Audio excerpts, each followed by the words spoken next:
There's a wide, red, irregular stain on the curtains in an upstairs bedroom of a house. Or, there used to be. It's probably still there. I used to walk by on my lunch break every day and think how much it resembled blood splatter. It was there a long while, though. A week, maybe two. And it's silly to think someone would leave a blood-soaked curtain up and where everyone passing by outside could see it. The leaves in fall are beautiful, don't you think? I miss walking along the narrow sidewalks and inhaling the scent of drying leaves mingled with wood smoke from chimneys. One day, a yellow car sat in the driveway of the house with the bloody curtain. A young lady stood on the stoop, and it seemed an introduction was occurring between her and a slightly older couple, the apparent homeowners with the bloody curtain window. I normally don't stare, but the woman was attractive and energetic. The couple, on the other hand, were the opposite, pale and exhausted and grim. It made for an oxymoronic sight.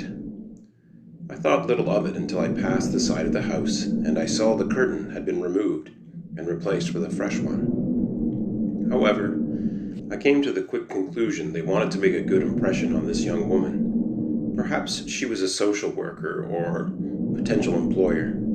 It didn't matter, because it wasn't my business, and the sun pierced the gray sky like a divine surgeon, and the leaves, of course, the leaves. The next day, I noticed the car remained where the young woman had left it on the street. She must have stayed the night or come earlier than yesterday. Again, not my business until I saw the curtain. My footsteps gave up, it seemed, of their own accord as I stared. They had put back up the bloody curtain. Curious, I attempted to work out mentally why those curtains would disappear and then reappear while I finished my walk. I couldn't. It made no sense. Her yellow car stayed on the street all that week and the next, and then it was gone. The curtain remained until the following day. A fresh one appeared. I couldn't remember the last clean curtain to say for sure if this was the same one or new. A new car, a gray SUV, was parked on the road. I didn't see the homeowners or who, if anyone, had gone inside. I assumed someone had, however, because of the curtain change. Certainly, the one incident may have had nothing to do with the other. My assumption that the curtain and the young lady with the yellow car were related could be wrong. But if I assumed correctly, my curiosity made me drive by after work. The car was still there, the curtain fresh. What was going to transpire, if anything, if I was right about events being connected, had not yet occurred, so I waited. It gets dark early in October, and I was starting to get hungry, and I was tired from work. What the hell was I doing here? I stepped out of the car for a cigarette. That's when I heard muffled laughter and music coming from inside the house. The curtain room flashed as if a light bulb swung back and forth on the ceiling. Then a woman screamed. Then the fresh curtain received a bloody splash from somewhere within that room. Bursts of laughter followed from more than one person. The homeowners? But who else could it be? I listened as I debated on what to do, and the light bulb kept swinging, and they were laughing uncontrollably, insanely.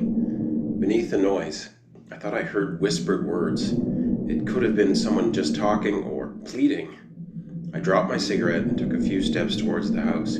If it wasn't 1989, I would have had a cell phone and called the police. But it was, and I couldn't think of what else to do besides what I ended up doing. I knocked and rang the doorbell just as I heard another peal of laughter as someone shouted, "Please don't!"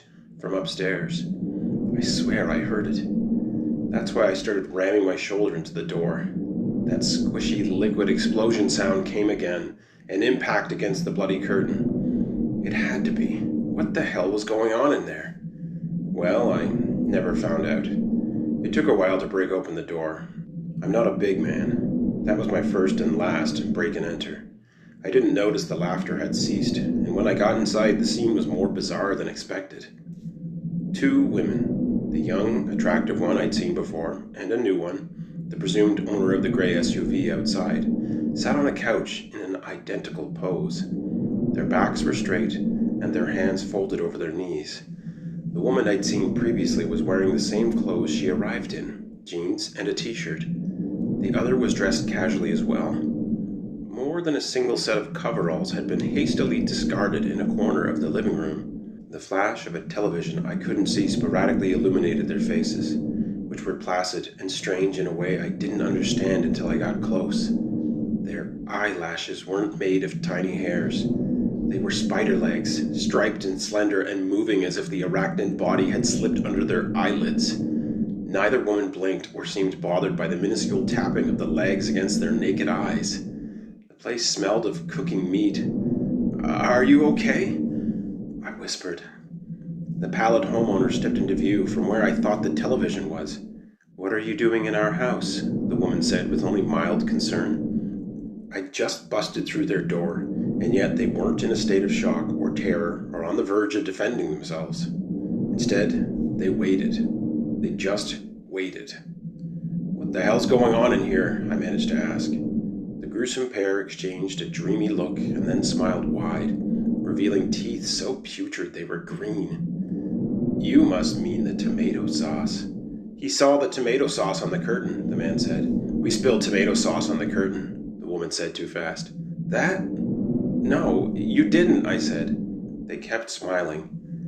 The women kept staring straight ahead at the sporadically flashing light I thought was a television. "It wasn't tomato sauce," I said with more conviction. The police didn't use their siren and snuck up on me. Suddenly, I was being thrown to the ground and cuffed. They didn't say a word as I repeated, "That's not tomato sauce! Look at the eyes! Look at the eyes! It's not tomato sauce!" Into the back of a cruiser, face against the cold seat, the car started and drove straight to the jail. "What's going on?" I struggled to a sitting position and could see through the window. "You'll be held here until trial," the driving constable said over his shoulder. "What? Why? I didn't do anything. What am I being arrested with?" So went my tirade of unanswered questions. I was processed like an inmate and made to turn over my clothing and wallet and keys. They brought me to a cell in the general population of criminals at Millworth Institute. And that's where I've been for 34 years, awaiting a trial I've long ceased to believe will ever come. I've had hellish experiences inside Millworth, and I'm old now, and no longer care what they do to me. You can't kill what's dead. I wrote down this story and gave it to a friend who said he could get it to you, A.P. Clariot. Finally, someone is looking into the strange experiences and injustices in Bridal Veil Lake. You'll help me, won't you? Me and the others stuck in here and forgotten? I had a visitor the other day. It was the man from that house. He looked the same, worn out and rotten, but unchanged otherwise. He sat at the table, and I hesitated to go to him until I remembered there was nothing more to lose. After I sat for a second, he leaned toward me and whispered, "It wasn't tomato sauce." Then he laughed, a horrible, boundless sound full of madness. He stood up to leave, and I begged him to stay and tell me why they changed the curtains, tomato sauce or not. Apparently I could still be hurt by these people. He smiled. "Ask yourself," he said, "what would have happened if we hadn't?" "Why?" I asked. "I was no one before Millworth too. Why me?" He shrugged. "Why not?" No more clarity came from that meeting. I held my head in my hands and could only see his legs and shoes. He was watching me suffer, and that, I feel, was the point all along. They plant suffering and reap our pain like a crop. Oh, God help us. They are here in Bridal Veil Lake.